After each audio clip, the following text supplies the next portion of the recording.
ভয়ে ভয়ে ডাক্তার কাছে যাচ্ছি। ডাক্তার কি বলে না বলে, ডাক্তার যদি নেগেটিভ কিছু বলে তাহলে তো এই বাচ্চা রাখা সম্ভব হবে না। হিস্ট্রি দেখার সময় আমি জিজ্ঞেস করেছিলাম যে এখানে কি পঞ্চম সিজার করানো যায়? এই কথা বলার পরে তো ম্যাডাম গেছে ক্ষেপে। দীর্ঘ পথ পাড়ি দেওয়ার সংগ্রামে নেমেছি। জানি না এই সংগ্রামটা কবে শেষ হবে, তবে শুধু এটুকু জানি এই সংগ্রামটা আমাকে পার করতেই হবে। এখানে যে আমি একা, আমার পাশে যে কেউ নেই। এইটা আমার যুদ্ধ, আমার নিজের যুদ্ধ। এই যুদ্ধ আমাকেই জয়ী হতেই হবে। মনে অনেক সাহস নিয়ে, এক বুক আশা নিয়ে নিজের মনকে বোঝালাম। এই কথাটা কিন্তু আমি এক অর্থে তোমাদেরকেও বলতেছি, যারা বাচ্চা নিতে চাও কিন্তু ভয় পাচ্ছ তাদেরকে বলতেছি। সত্যি কথা বলতে কি, আমি আসলে কল্পনা করতে পারিনি যে আমার আশা ভরসা পেয়ে অনেকে বাচ্চা নেওয়ার জন্য ট্রাই করবেন। আল্লাহ পাক কখন কাউকে কী অবস্থা রাখে সেটা আমরা কেউই বলতে পারি না।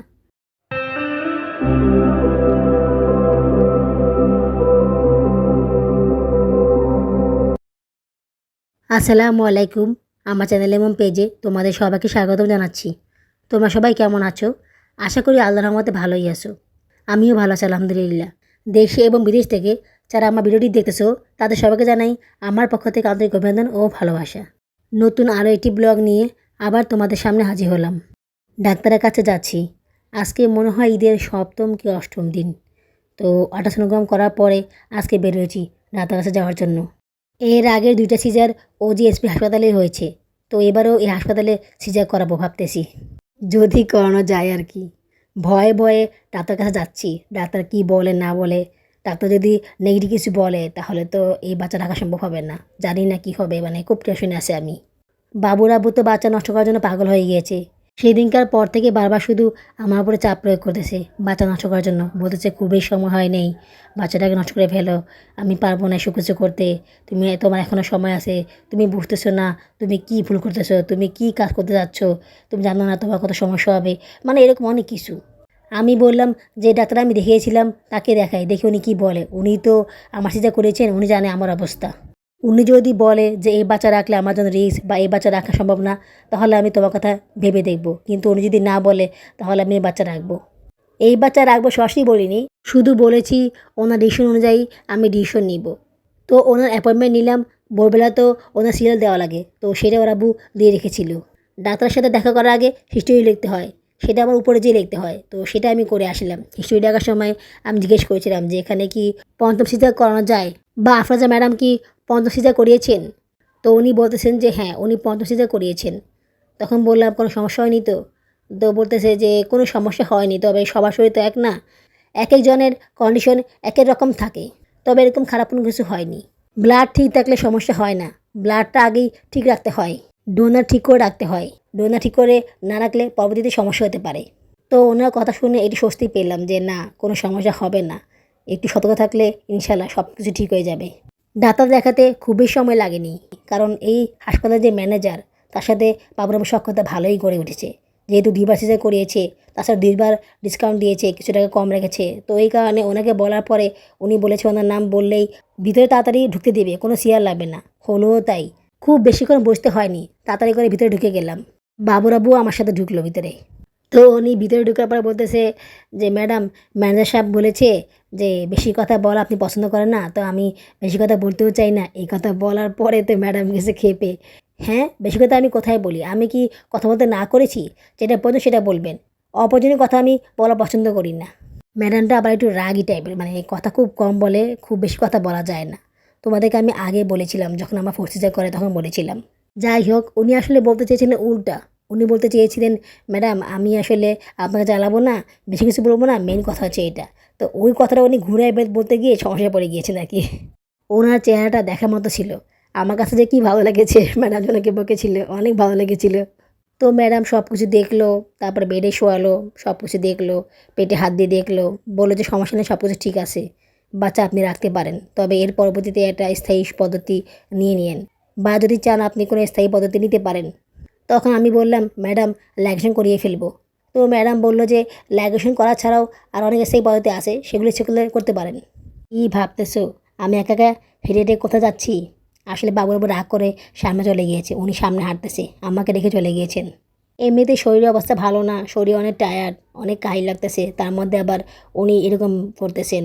উনি আমাকে ছেড়ে সামনে চলে গিয়েছেন। আমি বলেছিলাম যে আমার কাছে টাকা নেই, আমাকে রিক্সা বাদ, আমি বাসা চলে যাই, কিন্তু উনি সেটাও শুনলেন না। উনি সরাসরি সামনে হাঁটা শুরু করেছেন। আমার কাছে অবশ্য খুচরা টাকা ছিল, সেটা বাসায় আছে। আমি তো বুঝতে পারিনি যে এরকম হবে। এরকম হলে জানলে আমি টাকাটা নিয়ে আসতাম। এখন বলি কী কারণে উনি রাগ।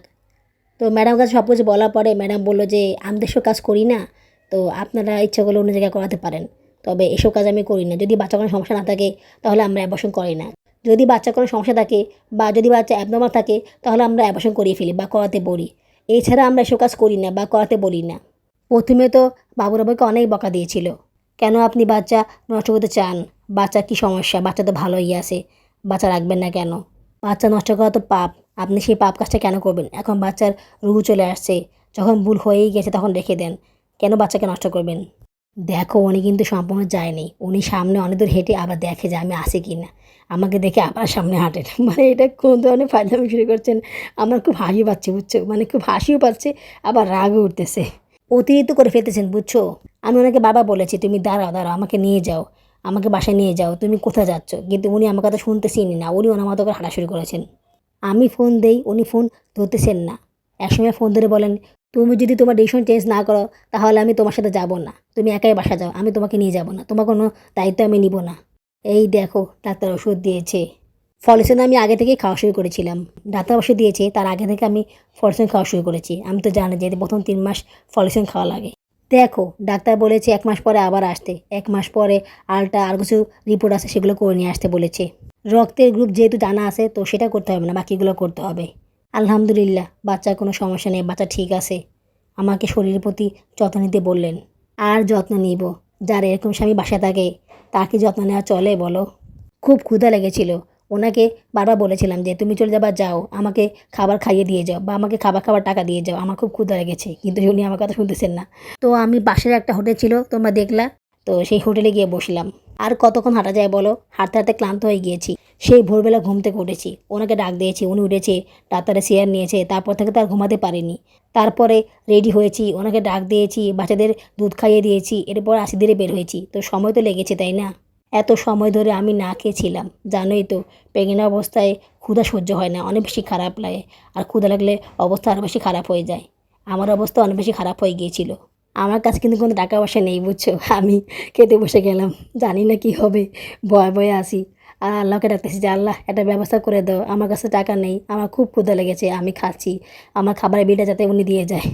তো এর মাঝখানে উনি আবার ফোন দিয়েছিল আমাকে, তো বললো আমি কোথায়, আমাকে উনি দেখতেছেন না তাই জিজ্ঞেস করলো যে আমি কোথায় আছি। আমি বললাম যে আমি হোটেলের ভিতরে আসি। তখন বললো তুমি হোটেলে কি করো? আমি বললাম আমার খুব ক্ষুধা লেগেছে। তখন বললো যে আমার কাছে টাকা নেই, আমি কিন্তু কোনো টাকা দিতে পারবো না। আমি বললাম তুমি এরকম করছো কেন, আমার ক্ষুধা আছে, তুমি কি আমাকে খাবার খাওয়াবো না? তুমি এরকম করবা জানলে তো আমি আসতামই না। তখন উনি বলতেছে তুমি যদি মেডিসিন ডাক্তার কাছে যাও তাহলে আমি তোমার খাবারের বিল দিব, আর আমি তোমাকে বাসায়ও নিয়ে যাবো রিক্সা ভাড়া দিয়ে। তো আমি একটু মজা করলাম, আমি বললাম যে ঠিক আছে আমি যাব। আসলে তো আমি যাব না, ওনার কাছ থেকে খাবারের বিল নেওয়ার জন্য এটা বলেছি। উনিও এটা বুঝতে পেরেছেন, বুঝছো, উনি এত বোকা না। তারপরে উনি ট্রাই করে দেখলেন যদি আমি যাই। তো আমি যখন খাচ্ছিলাম তখন উনি এসেছেন, দেখে গেলেন যে আমি খাচ্ছি। তো আমি বললাম তুমি আসো খাবা, বলছে না আমি খাবো না, তুমি একাই খাও, তোমার বেশি ক্ষুধা লেগেছে তুমি খাও। আচ্ছা সেই প্রসঙ্গে আসি, ওইখান থেকে তো স্টপ হয়ে গেলাম। তারপরে একসময় উনি কথা বললো যে আমাদের এই হাসপাতালে মেডিসিন ডাক্তার আছে, উনি ওষুধ দেয়, আপনি ওনার কাছে ওষুধ নিয়ে নেন যদি আপনি অপারেশন করাতে চান। বেশি দেরি করেন না, যদি করাতে চান তাহলে আজকে কালকের মধ্যে করিয়ে ফেলেন। বাবুর আব্বু আবার ওই যে ম্যানেজার আছে না তার কাছে ফোন দিয়েছিল, তো উনি বললো ওই তাদের কাছে গেলে উনি সব ব্যবস্থা করে দিবে। এখন বাবুর আব্বু আমাকে ওখানে নিয়ে যেতে চায়, আমি যাব না। আমি বলছি বাচ্চা রুহু আসছে, আমি এই বাচ্চা নষ্ট করব না, আমি এই বাচ্চা রাখবো। এটা শুনে উনি অনেক রাগ করেছেন, বলেছেন তুমি আগে গিয়ে দেখো না, দেখো কি বলে, তুমি শোনো আগে ওনার কথা, তোমার কোনো সমস্যা হবে না, তুমি কেন ভয় পাচ্ছ, তুমি চলো না। আমি বলছি না আমি ওখানে যাবোই না, আমি তো ওষুধ খাবোই না, তাহলে না খেলে তো ওখানে যাওয়ার কোনো আমার প্রশ্নই আসে না। তোমার টাকা বেশি হচ্ছে তুমি যাও, তুমি 500 টাকা বেশি দিয়ে যাও, গিয়ে দেখা করে আসো। আমি যাব না, আমার ডাক্তার দেখানো হয়ে গিয়েছে, ডাক্তার বলেছে সব কিছু ঠিক আছে, ব্যাস আমার আর কিছু লাগবে না। এখন আল্লাহর প্রতি ভরসা রেখে সামনের পথগুলো পার করব ইনশাআল্লাহ। আল্লাহ পাক আমাকে সঠিক পথ দেখাবেন, তিনি উত্তম পরিকল্পনাকারী। তুমিও আল্লাহ পাকের উপর ভরসা রাখো, এত টেনশন করো না, আল্লাহ পাক সব কিছু ঠিক করে দিবে। তিনি দিয়েছেন, তিনিই ব্যবস্থা করে দিবেন। আল্লাহ পাক যা করে ভালোর জন্যই করে, এই জিনিসটা তুমি কেন বোঝো না? কেন তুমি শুধু শুধু অন্যায় করতে যাচ্ছ? ম্যাডাম তো বললো যে তুমি পাপ করতেছো, অন্যায় করতেছো, একটা ভ্রূণ হত্যা পাপ, অন্যায়, তুমি এটা বুঝতেছো না কেন?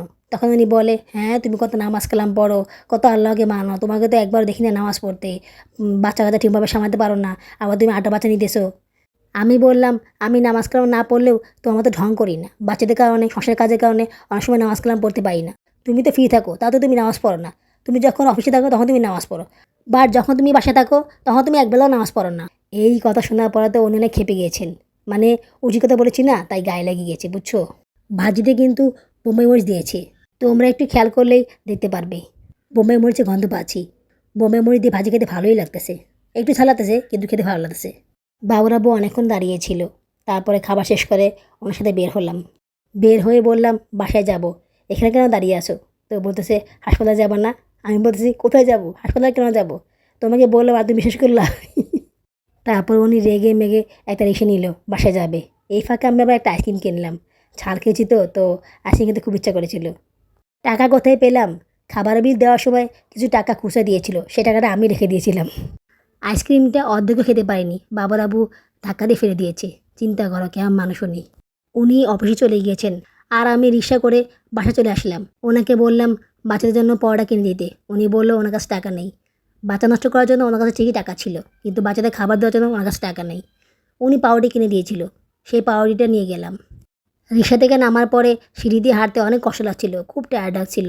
কম তো না, 6 তলা বলে কথা। এমনিতেই তো সকালবেলা কিছু খাইনি, তার উপর আবার জার্নি করলাম, এরপর আবার হাঁটলাম, এরপর আবার কিছু খাবার খেলাম। তো খাবার খাওয়ার পরে যেটি রেস্ট নিব সেটাও করতে পারিনি। তাড়াতাড়ি করে রিক্সায় উঠে বাসায় চলে আসলাম। দেখো আমার চেহারার কী অবস্থা, দম আসে আর যায়, চোখে নিচে কালি পড়ে গিয়েছে। মানে একে তো টেনশন, তার মধ্যে আবার মানে শরীর দুর্বল, এর মধ্যে আবার মানসিক চাপ, তো বুঝোই আমার কী অবস্থা হয়ে গেছিলো। বাসায় গিয়ে যেটা রেস্ট নিব তারও উপায় ছিল না। বাসায় গিয়ে আবার বাচ্চাদের খাবার দেওয়া লাগবে, বাচ্চারা না খেয়ে আসে, ওদেরকে তো খাবার দিতে হবে। আমি সবসময় 4 তলা পর্যন্ত উঠে একটু রেস্ট নেই, তারপরে বাকি 2 তলা হেঁটে যাই। দীর্ঘ পথ পাড়ি দেওয়ার সংগ্রামে নেমেছি, জানি না এই সংগ্রামটা কবে শেষ হবে, তবে শুধু এটুকু জানি এই সংগ্রামটা আমাকে পার করতেই হবে। এখানে যে আমি একা, আমার পাশে যে কেউ নেই। এইটা আমার যুদ্ধ, আমার নিজের যুদ্ধ। এই যুদ্ধ আমাকেই জয়ী হতেই হবে, শত কষ্টই হোক না কেন, আমাকে এই যুদ্ধে জয়ী হতেই হবে। কারো কোনো কথা শোনা যাবে না, কিছুতেই ভেঙে পড়া যাবে না, ইভেন নিজেকে ভেঙে পড়তেও দেওয়া যাবে না, কোনোভাবেই দুর্বল হওয়া যাবে না। দুর্বল হলাম তো হেরে গেলাম। মনে অনেক সাহস নিয়ে, এক বুক আশা নিয়ে নিজের মনকে বুঝালাম, তোমাকে পারতে হবে, তুমি পারবে, ইনশাল্লাহ তুমি পারবে, তোমার পাশে আল্লাহ আছে, সবচেয়ে বড় শক্তিমান তোমার পাশে আছে, তোমার আর কিছু লাগবে না।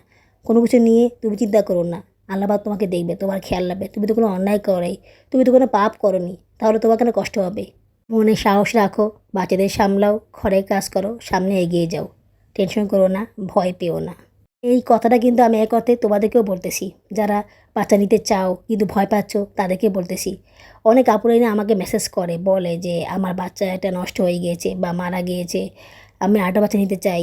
তো ওদেরকে আমি উৎসাহ দিই, আশা দিই। তো সত্যি কথা বলতে কি, আমি আসলে কল্পনা করতে পারিনি যে আমার আশা ভরসা পেয়ে অনেকে বাঁচানোর জন্য ট্রাই করবেন, ইভেন ট্রাইও করেছে। সেদিন ফেসবুকে একটা আপু বলতেছে, আপু তোমার কথা শুনে আমি 4 সিজার করিয়েছিলাম, 4 সিজার করার পরে আমার একটা ছেলে হয়েছে। যখনই ছেলের দিকে তাকাই তোমার চেহারা বেশি ওঠে, তোমার জন্য মন থেকে অনেক দোয়া আসে। বিশ্বাস করবে না আপু, এই কথাটা শোনার পরে এত বেশি ভালো লেগেছিল যে আমার দ্বারা মানুষের উপকার হচ্ছে, এটা ভাবতেই না আমার কাছে অনেক ভালো লাগতেছিল। আরও একজনের কথা বলি, আরও একটা আপু যে আমার কথা শুনে ইন্সপায়ার হয়ে সে আবার বেবি নিচ্ছে, তার সম্ভবত 4র্থ সিজার হবে। তো সবচেয়ে মজার কথা কি জানো, সেই আপুরা আমি একসাথেই প্রেগনেন্ট, আমাদের দুজনের একই সময় চলতেছে। মনে করো যে আমার চলতেছে 8 সপ্তাহ, ওরও 8 সপ্তাহ চলতেছে, একই সপ্তাহ চলতেছে, কয়েকদিন কম বেশি ডিফারেন্স হতে পারে। থার্ড প্রেগনেন্সির সময় আমার বান্ধবীর সাথে আমার সম্পূর্ণ মিল ছিল, মানে একই সপ্তাহে একই সময় একই দিন, মানে খুব অবাক করা বিষয়। বাচ্চাও আমাদের ঠিক একই সময় হয়েছিল, মানে একদিন আগ পিস করে হয়েছিল আর কি। সেই আপুটার 3য় বাচ্চা সিজারে হয়েছিল, সে বাচ্চা হওয়ার পরে মারা গিয়েছিল। আমি ভাবতেও পারিনি যে সে প্রেগনেন্ট হবে। তখন সে আমাকে বললো, আপু আমি প্রেগনেন্ট, তোমার কী অবস্থা, তুমি কি আসলে প্রেগনেন্ট? তখন আমি বললাম তাকে, মানে প্রথম তাকে এই কথাটা বলেছিলাম অনলাইনে আর কি। আচ্ছা তোমরা যারা আমার ভিডিও দেখো তারা কে কে প্রেগনেন্ট আসো আমার বলো তো, আমার সাথে কে কে আসো? যারা আসো তারা আমাকে কমেন্টসে জানাও, আমার কাছে তো ভালো লাগবে যে আমার সাথে আরও অনেক সঙ্গী আছে। আপুরা লাইকই করেছো নাকি লাইক করতে ভুলে গিয়েছো? লক্ষ্মী আপুরা, প্লিজ আপুরা লাইক করে দিও, লাইক করে দিলে কাজ করতে অনেক গুণ বেড়ে যায়। আর যদি খুব বেশি ভালো লেগে থাকে তাহলে আমার এই ছোট চ্যানেলকে সাবস্ক্রাইব করে আমাকে আপন করে নিও। তোমাদের ভালোবাসা পেয়েই আমি কাজ করে যাচ্ছি, তোমাদের ভালোবাসা পাওয়ার জন্য আমি কাজ করে যাচ্ছি। আর ভিডিওটি সম্পূর্ণ দেখার পরে একটা কমেন্টস করে দিও। তোমাদের একটা কমেন্টস আমাকে কাজ করার জন্য অনেক বেশি অনুপ্রাণিত করে। তাই অবশ্যই অবশ্যই অবশ্যই কমেন্টস করবে, ভুলে যেও না কিন্তু। কাঁচা কলা কাটার সময় হঠাৎ করে মনে হলো যে কাঁচা কলা ভর্তা খাবো, তেঁতুল দিয়ে খাবো। তো প্রথমে এরকম মনে হয়নি, প্রথমে মনে হলো যে একটু খেয়ে দেখি। তো খেলাম, ভালো লাগলো। তারপরে মনে হলো যে একটু ভর্তা করে খাই। যখনই মাথায় আসলো তখন তো খাওয়ার জন্য পাগল হয়ে গেছিলাম। মনে করো যে কেবিন চলে এসেছিলো খাওয়ার জন্য। তারপর ইউটিউব দেখলাম কীভাবে খেতে হবে, তো দেখে তারপর আমি বানালাম। বাসায় আগের প্রথম তেঁতুল ছিল, সেগুলো দিয়ে বানিয়ে খেলাম। খেতে যা লেগেছে না, দারুণ হয়েছিল, খেতে অনেক ভালো লেগেছিল। আমি এরপরে আরও 2বার বানিয়ে খেয়েছিলাম, অনেক মজা লেগেছিলো খেতে। বাচ্চারা তো খাওয়ার জন্য অস্থির হয়েছিল। সায়রা প্রথমে খাওয়ার জন্য পাগল হয়ে গেছিলো, ওকে খাওয়ালাম। ভাবলাম জায়ান খাবে না, জায়ান তো আবার টক ঝাল খায় না, কম খায়। তো আমি ওকে আর স্বাদিনি। ও এসে দেখলো যে খাচ্ছিলাম, তো বললো যে কী খাচ্ছ। তারপর যখন বললাম যে কাঁচকলা খাচ্ছি, তখন বলতে ইও কাঁচকলা কেউ খায়। আমি বললাম তুমি খেয়ে দেখো। তারপরে খাওয়ার পর ওর ভালো লাগলো, তারপর সে খেলো আমাদের সাথে। তেঁতুল এবং আমের আচারে যে ডিব্বাগুলো কিনেছিলাম সেগুলো সব খাওয়া শেষ। বাসায় আর কোনো আচার নেই। এই কলা ভর্তা খাওয়া দেখে আমার যে খেতে কী ইচ্ছা করছে জানো না, আমার তো ক্রেভিংস আবার বেড়ে গেছে, আমার তো জিভে পানি চলে এসেছে। কী করবো আমি বলো তো। তো বাবুরা সেদিন রাতেরবেলা বাসায় আসলো, আসার পরে তো চিল্লি অনেক কথা শোনালো। এখনও সময় আছে, তুমি বলো, তুমি শুধু একবার হ্যাঁ বলো, আমি তোমাকে সকালবেলা নিয়ে যাবো, সব কিছু ঠিক করা আছে, ওকে করা আছে। সকালবেলা অফিস যাওয়ার সময় একই কথা। উনি যাওয়ার পরও শান্তি নেই। অফিসে যাওয়ার পরে ফোন দিয়ে একই কথা বলে, একই প্যাচাল, একই কাহিনী। মানে আমি পুরো ফিড আপ হয়ে গেছিলাম, বুঝছো। মানে কয়েকদিন শুধু এটাই চলেছে, মানে কয়েকদিন না, কয়েক সপ্তাহ শুধু এটাই চলেছে। তার কত এক্সকিউজ, কত তার বাহানা, কত কথা। আমি কোনো দায়িত্ব নিব না, আমি কোনো খরচ দিব না, তুমি একা কী পারলে করো। মানে অনেক কথা, মানে সে পুরো অস্থির হয়ে গেছে, পাগল হয়ে গেছে সে। মানে তাকে দেখলে সবসময় অস্থির অস্থির মনে হয়, সুস্থ মানুষ মনে হয় না। সে যে এমন করে, ইউটিউবে এমন অনেক খবর দেখি যে একটা মুদি দোকানদার 5টা বাচ্চা জন্ম দিয়েছেন। 5 বছর কোনো বাচ্চা হয় না। সেই 5 বছরে তাদের 5টা বাচ্চা একেবারে হয়ে গেল। আল্লাহ পাক দিয়েছে, কী করা আছে। বাচ্চাদেরকে তো ফেলে দিতে পারে না, বাচ্চাদেরকে তো পালতে হবে। তো ওরা পারলে আমরা কেন পারবো না। ওই লোকের ইনকাম কত, সে একজন মুদি দোকানদার। 5টা বাচ্চা দুধ কিনতেই তার খবর হয়ে যায়, আর বাকি খরচের কথা তো বাদই দিলাম। তারপর আজকে কিছুক্ষণ আগে একটা খবরে দেখলাম যে একটা হুজুরের মুয়াজ্জিনের একসাথে 4টা মেয়ে হয়েছে। এর আগে ওনার 2টা মেয়ে ছিল। ওই 2টা মেয়ের বয়স হচ্ছে 15 আর 8 বছর। হয়তোবা ছেলের আশায় আবার বেবি নিয়েছিল, কে জানে যে একসাথে 4টা বাচ্চা হবে। সেই মুয়াজ্জিন বাচ্চাদের দুধের খরচ দেওয়ার জন্য মসজিদের ইমামতি শেষ করে ভ্যান গাড়ি চালায়। ভ্যান গাড়ি চালিয়ে কোনো রকমে বাচ্চাদের খাওয়ায়। তাহলে ওদের কষ্ট হয় না? ওরা চলতেছে না? ওরা পারলে আমরা কেন পাবো না? আমাদের অবস্থা তো ওদের মধ্যে এত খারাপ না, আমরা তো ভালোই আছি সেই তুলনায়। কিন্তু যাদের 1 বছরেই 5টা বাচ্চা হচ্ছে একসাথে, ওদের কী অবস্থাটা হচ্ছে, ওরা কীভাবে চলতেছে, ওদের কতটা কষ্ট হতেছে। সেরকম কষ্ট তো আর আল্লাহ পাক আমাদের দেয়নি, সেরকম কষ্ট তো আর ওনার হচ্ছে না। আল্লাহ পাক কখন কাউকে কী অবস্থা রাখে সেটা আমরা কেউই বলতে পারি না। তো এসব বিষয় নিয়ে চিন্তাভাবনা করে কোনো লাভ নেই। সর্বোপরি আল্লাহর প্রতি ভরসা রাখতে হবে, তার প্রতি বিশ্বাস রাখতে হবে, তাহলে সব কিছু ঠিক হয়ে যাবে। আজ এইটুকুই, আগামী ব্লগে দেখা হবে। আল্লাহ হাফেজ।